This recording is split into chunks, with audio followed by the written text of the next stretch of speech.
Vamos a comenzar con el tema 2 de esta unidad 3.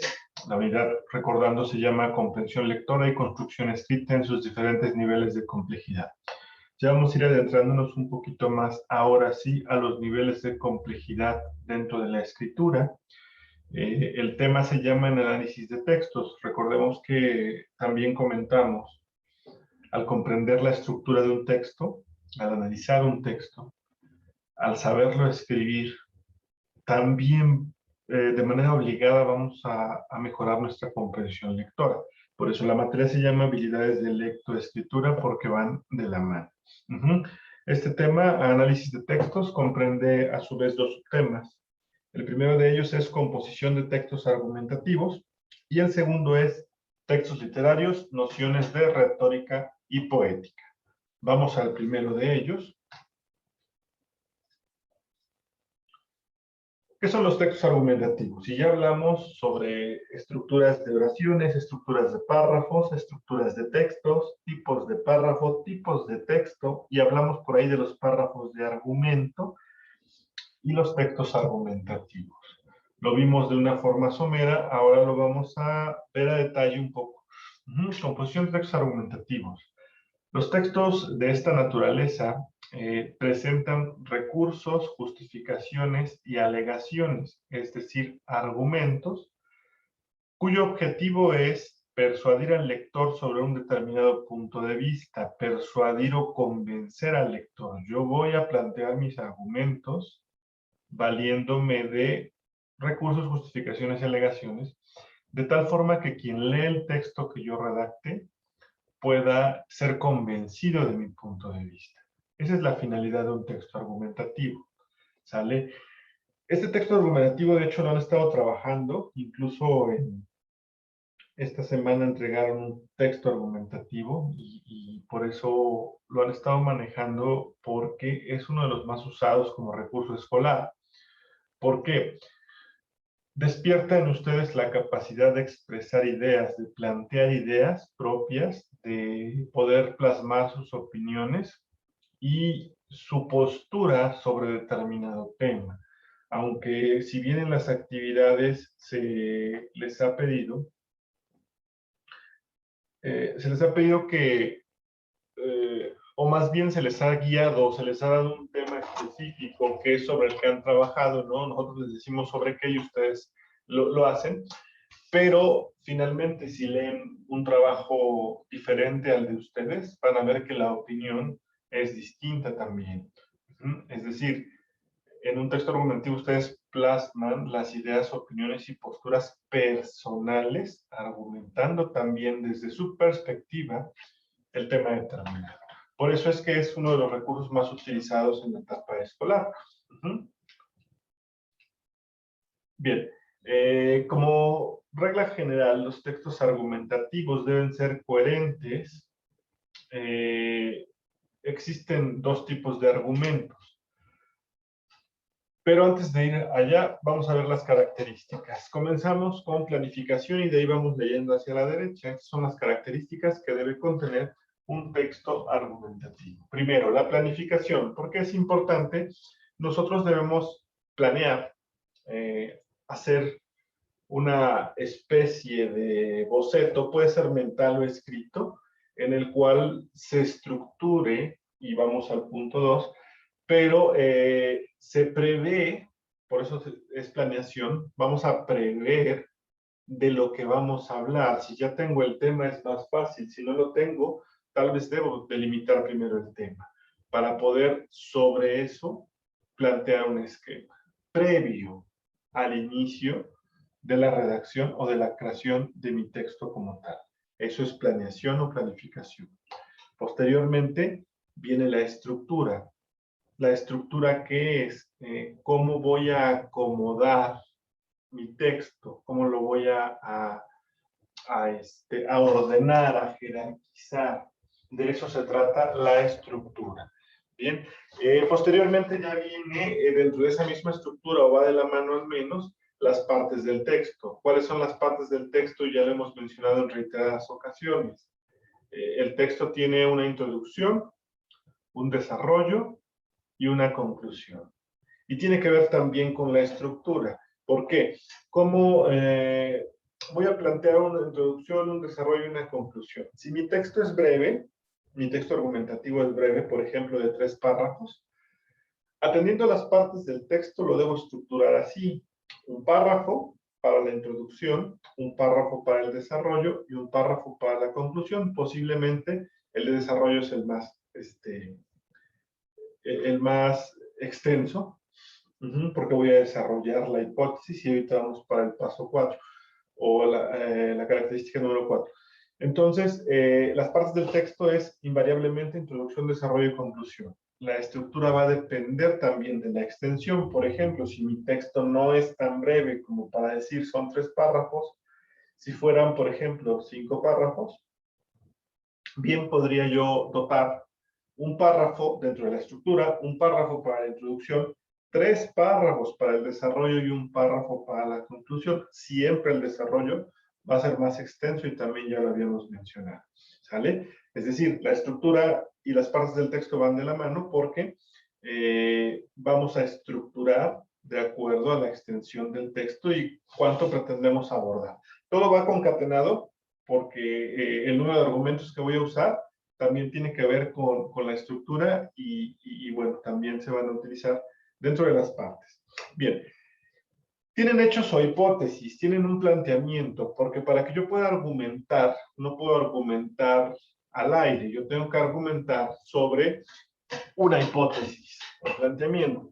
Es decir, esa hipótesis siempre va en la introducción y tiene sentido porque dentro de la estructura del texto yo voy a argumentar sobre qué, sobre algo que planteé en la introducción y ese planteamiento es una hipótesis. Entonces va en el primer párrafo, va en la introducción. Posteriormente, el emisor. ¿Qué tiene que ver el emisor? El emisor es el autor, el que está realizando la redacción o escribiendo el texto.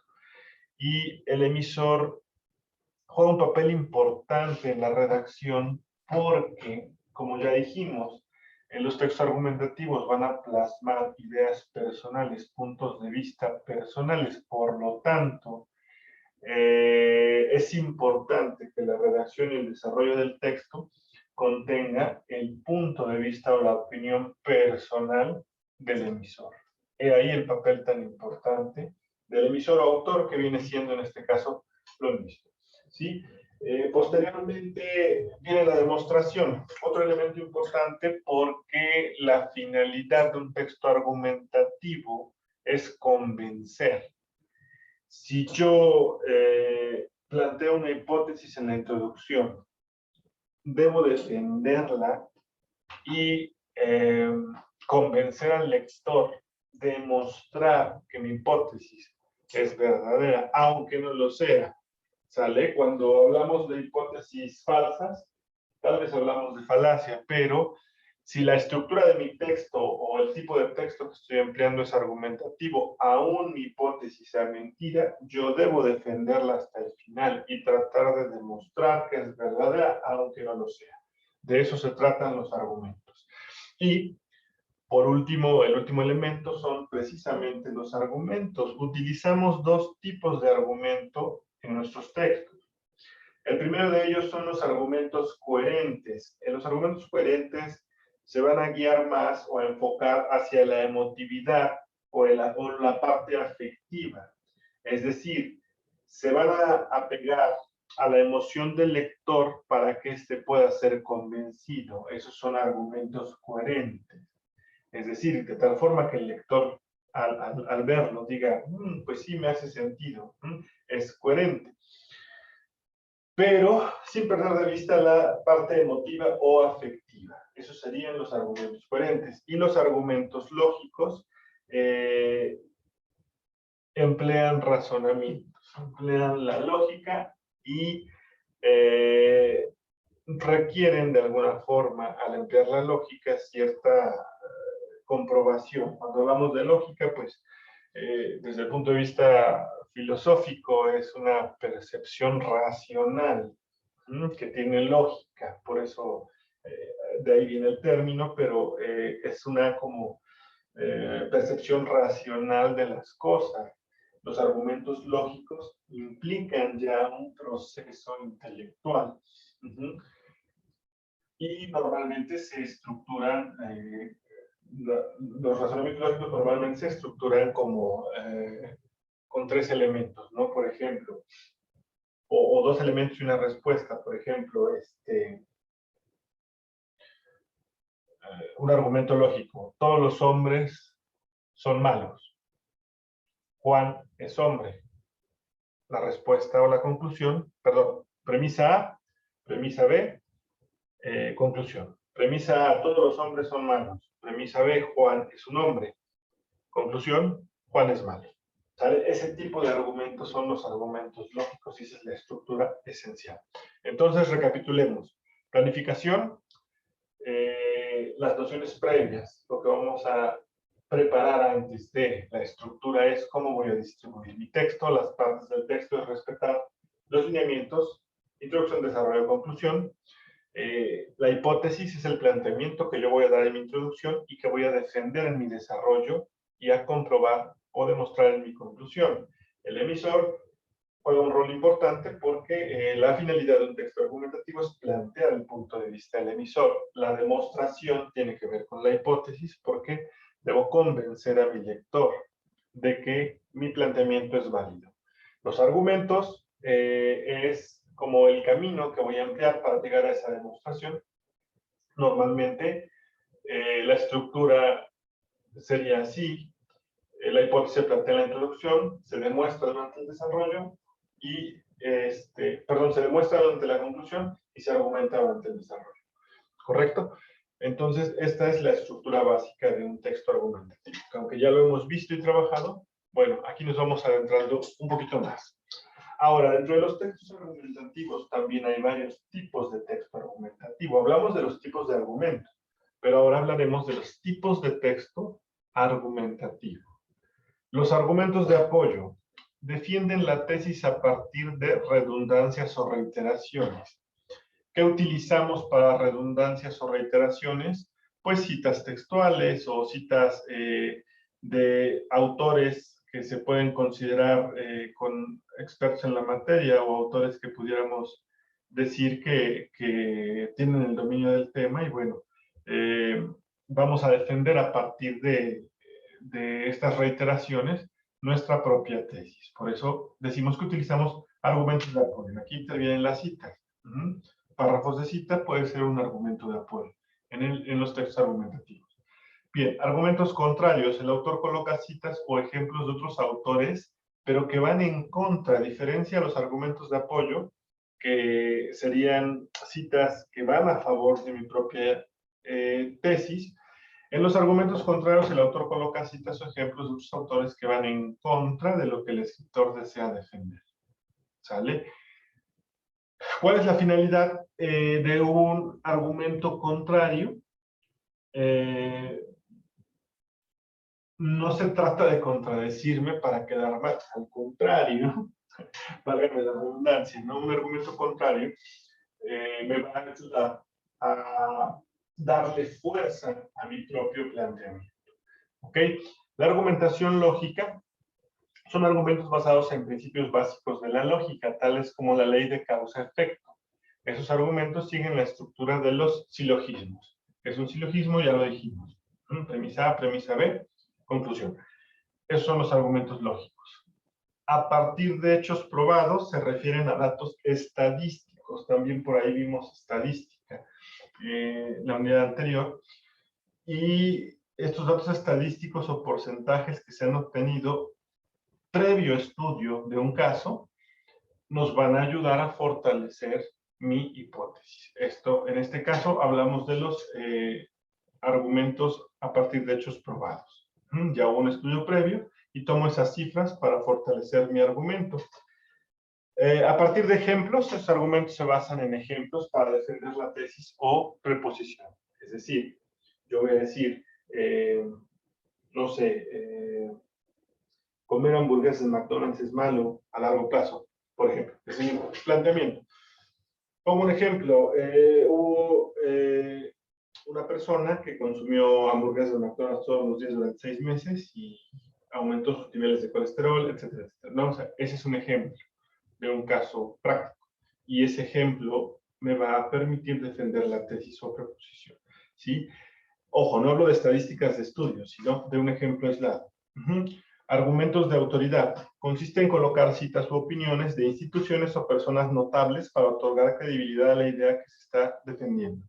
Yo estoy defendiendo mi idea y voy a utilizar citas u opiniones, pero de instituciones reconocidas, notables. Por ejemplo, yo puedo decir,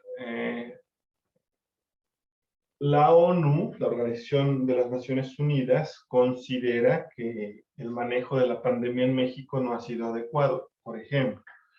Mi planteamiento es que el gobierno actual no tiene un correcto manejo de la pandemia en nuestro país. Es un ejemplo, ¿eh?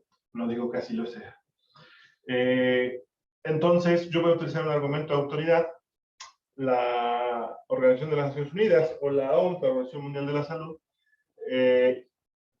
mencionó que México no ha tenido un correcto manejo de la pandemia. Esto le va a dar fortaleza a mi argumento porque es una institución o una persona notable y distinguida que además, por ejemplo, en el caso de la Organización Mundial de la Salud, pues domina perfectamente el tema. Eso le va a dar entonces fuerza a mi planteamiento. Bien. Y por último, mediante analogías. Ustedes ya saben que es una analogía, ya trabajamos de hecho analogías verbales, lo expliqué en una sesión a detalle para que pudieran desarrollar sus ejercicios en la unidad anterior. Son aquellos textos argumentativos que utilizan semejanzas o analogías para conectar dos realidades. ¿Recuerdan? Esto es a esto, como esto es a esto. Son la conexión de semejanzas de dos realidades. Esos son argumentos mediante analogías. Bien. Por último, y para finalizar este subtema, el tema todavía no, nos falta todavía ver retórica y poesía. Tengo aquí dos textos argumentativos, ambos son breves, más o menos oscilan entre las 250 palabras aproximadamente, tal vez un poco menos, sobre todo el primero es todavía un poco menos extenso. Y decíamos, este texto solamente está planteado en 3 párrafos. Es un texto breve, pero es un texto argumentativo. Se titula Daños que ocasiona el uso excesivo de las redes sociales. Las redes sociales son uno de los temas más frecuentes en los debates actuales. Esto sucede porque, si bien han creado una compleja línea de conexión entre personas de todo el mundo y ha contribuido al desarrollo de la publicidad, también es cierto que el uso excesivo de ellas perjudica notoriamente a las personas. Ojo aquí, de entrada este párrafo es una introducción y mi hipótesis la estoy planteando al final. El uso excesivo de ellas perjudica notoriamente a las personas. Aquí está el planteamiento. Vamos a ver el desarrollo. Insisto, son breves porque es un texto muy concreto, pero tiene los elementos para poder analizar. Bien, de hecho, estudios de varias universidades, chequen el argumento que están utilizando de prestigio, como Harvard y Cambridge. Ahí están las instituciones reconocidas que le van a dar fuerza a mi planteamiento.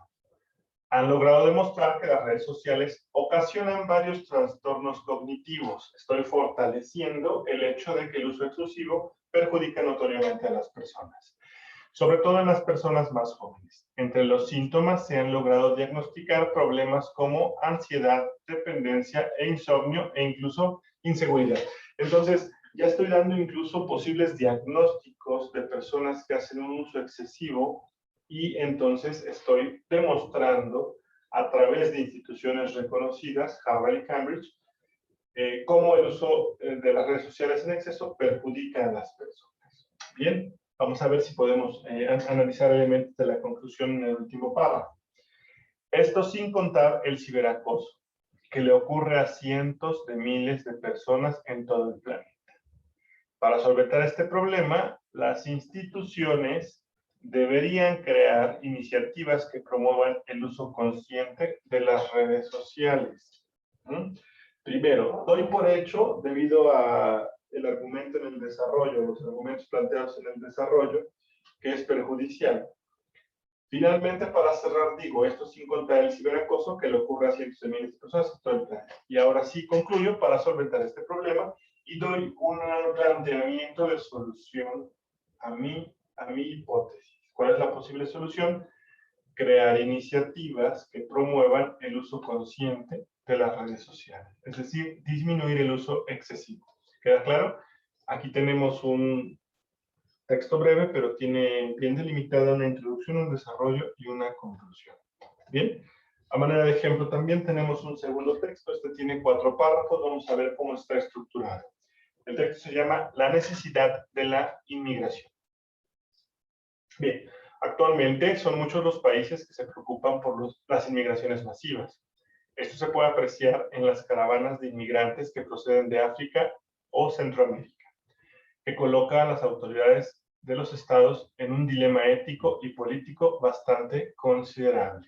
Bien, aquí está nuestro planteamiento en la introducción. Vamos a ver cómo está estructurado el desarrollo. Sin embargo, aunque estos fenómenos afectan a países como Estados Unidos o algunas regiones de Europa, también se debe recordar que las inmigraciones son necesarias para el desarrollo y sustento de la economía. ¿Sale? Hablamos de un dilema ético y político. Así se aprecia en países como Alemania y Japón, cuya población es en su mayoría de edad avanzada y cuyos números de natalidad resultan muy bajos en comparación con otras naciones. Aquí estamos dando algunos argumentos de que de pronto es necesaria la inmigración, ¿no? Porque, por ejemplo, en Alemania y Japón, donde las personas, en su mayoría, los habitantes ya son de edad avanzada, esto quiere decir que posiblemente ya no están en etapa reproductiva, y bueno, va a llegar un punto en el que si no reciben a nadie, pues estas personas por causas naturales van a ir muriendo y sería difícil como repoblar o disminuiría demasiado su población y eso implica muchas cosas como fuerza productiva, economía y demás. Bien, en conclusión, aquí lo dice literalmente como estamos concluyendo, nadie niega la necesidad de implementar regulaciones que controlen los flujos de inmigración. Supone sin conceder que debe ser regular. No obstante, tampoco se puede negar que la inmigración es un pilar fundamental para el desarrollo económico de las naciones. Concluye que la inmigración es un pilar fundamental para el desarrollo económico de las naciones. ¿Ven? Hay un planteamiento, hay un desarrollo, hay una conclusión. El desarrollo va encaminado a fortalecer el planteamiento y la conclusión comprueba o pretende demostrar que el planteamiento es verdadero. Sí, les decía, aún tu planteamiento sea falso, tú debes defenderlo como si fuera verdadero, toda vez que la finalidad del texto argumentativo es persuadir o convencer al lector. ¿Queda claro, chicos? Bueno, este es un ejemplo. Si tienen alguna duda, con todo gusto. Si no es así, hasta aquí vamos a llegar por esta sesión, agotando lo que es el segundo tema de la unidad. Perdón, el primer subtema del segundo tema de la unidad y tenemos pendiente para la siguiente sesión un subtema más de este tema.